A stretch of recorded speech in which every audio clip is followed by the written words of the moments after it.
With PageGrid symbols, you can turn any element into something reusable. Use them to keep the style and the content of multiple elements consistent across your site. Let's start by creating a symbol. Click on the symbol icon of any element to turn it into a symbol. Let's reuse our symbol on a new page. Symbols you've created will appear in your blog menu. Just drag them onto your page to create a new instance. Changes to any instance of a symbol will now affect all the other instances as well.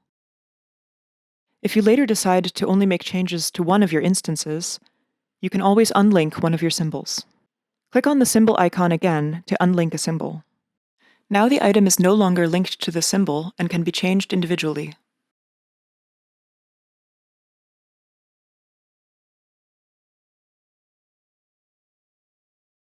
To delete all instances of a symbol and convert them back to regular items, right-click on the symbol icon, then click Delete Symbol.